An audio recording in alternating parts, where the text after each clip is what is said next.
नर्क, जिसका भय बालपन से हम सबके हृदयों में डाला जाता है। पाप किया तो नर्क जाओगे। बाल्यावस्था बीतती है, बचपन बीतता है और हम सब नर्क के उस भय को जैसे भूल से जाते हैं, क्योंकि प्रमाण पर विश्वास करने लग जाते हैं। जो सामने दिखता है, जो दिख रहा है वो ही वास्तविक है, ये सोचते हैं। जो नहीं दिख रहा वो है ही नहीं, ये मानने लग जाते हैं। दिन भर की व्यस्त दिनचर्या में फंसकर हम भूल जाते हैं कि इस दुनिया में एक चक्कर सबको लगाना है। जो किया है वो भोगना है। और इस बात में कोई संशय नहीं होना चाहिए कि मृत्यु के बाद आत्मा की यात्रा खत्म नहीं बल्कि शुरू होती है। और इसका साक्षात प्रमाण है हमारे पुराण, जो कभी गलत हुए ही नहीं। गलत हम हो गए जब हमने इन पुराणों में लिखे वचनों की सत्यता पर ही क्वेश्चन मार्क लगाने शुरू कर दिए। आज के इस वीडियो में हम आपको बताएंगे उसी नर्क के बारे में जिसके अस्तित्व को आप शायद काल्पनिक मानने लगे थे और धड़ल्ले से पाप किए जा रहे थे।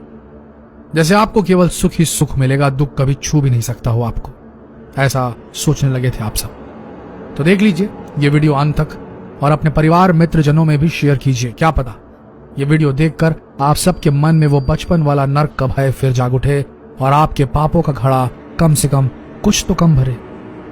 याद रखिए, वीडियो शेयर करना ना भूलें, कुछ तो पाप कम हो इस धरती से। इस वीडियो में हम बताएंगे गरुड़ पुराण में बताया गया नरक का वर्णन, और इसलिए इस वीडियो को अंत तक देखिएगा जरूर। और हाँ, आगे बढ़ने से पहले इस वीडियो को लाइक कर लीजिए। गरुड़ पुराण के दूसरे अध्याय में नरक का वर्णन मिलता है। इसके अनुसार गरुड़ ने कहा, हे केशव, यमलोक का मार्ग किस तरह दुखदायी होता है?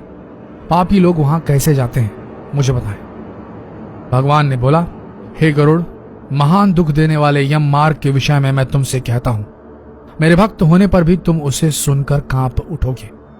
यम मार्ग में पेड़ों की छाया नहीं होती, अन्न आदि भी नहीं है, वहां कहीं जल भी नहीं है। वहां प्रलय काल की तरह 12 सूर्य तपते रहते हैं। उस मार्ग से जाता हुआ पापी कभी बर्फीली हवा से ठिठुरता है और कांपता है, तो कभी कांटों से चुभ जाता है, कभी महाविषधर सांपों द्वारा डसा जाता है, तो कहीं आग से जलाया जाता है, कहीं शेर, बाघों और भयंकर कुत्तों द्वारा नोचा जाता है, कहीं बिच्छुओं द्वारा डसा जाता है। हे गरुड़, इसके बाद वो भयंकर 80 पत्र नामक नरक में पहुंचता है, जो 2000 योजन के विस्तार वाला है। ये जंगल कौवों, उल्लुओं, गिद्धों, सर्पों से भरा है। उसमें चारों ओर दावाग्नि यानी जंगल में लगने वाली आग जलती रहती है। वह जीव कहीं अंधे कुएं में गिरता है, कहीं पहाड़ से लुढ़कता है, कहीं छुरे की धार पर चलता है, कहीं कीलों के ऊपर चलता है, कहीं घने अंधकार में गिरता है, कहीं गहरे जल में गिरता है, कहीं जोंकों से भरे हुए कीचड़ में गिरता है, कहीं तपी हुई बालू से भरे और गर्म तांबे की तरह सुलगते मार्ग, कहीं अंगारों की, कहीं हद से ज्यादा धुएं से भरे मार्ग पर उसे चलना पड़ता है। कहीं अंगारों की बरसात होती है तो कहीं बिजली गिरती है, पत्थरों की बारिश होती है तो कहीं खून की बारिश होती है, कहीं नुकीले हथियारों की ओर, कहीं गर्म जल की बारिश होती है, कहीं खारे कीचड़ की बरसात होती है, कहीं मवाद, रक्त और शौच से भरे हुए तालाब है।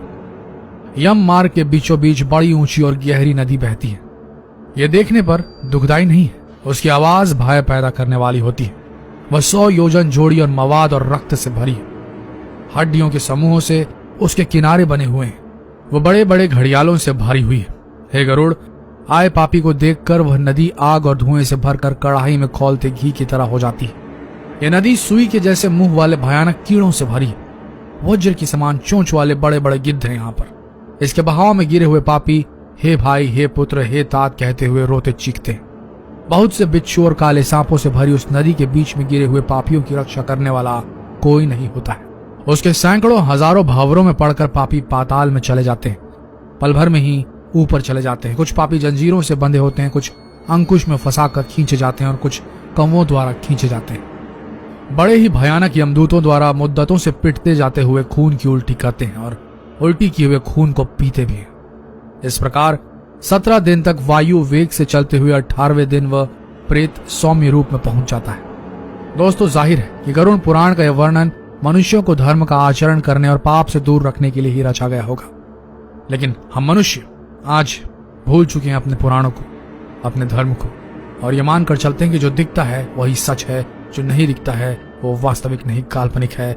और हम सब यहाँ सुख भोग रहे हैं तो सुख भोगते ही चले जाएंगे, दुख भोग रहे हैं तो दुख भोगते ही चले जाएंगे, ऐसा नहीं है। दुख और सुख का सर्कल पूरा होता है, हर जीव को इससे गुजरना होता है। मृत्यु के पहले या मृत्यु के बाद आपको आपके कर्मों के फल जरूर मिलेंगे, ये याद रखिए।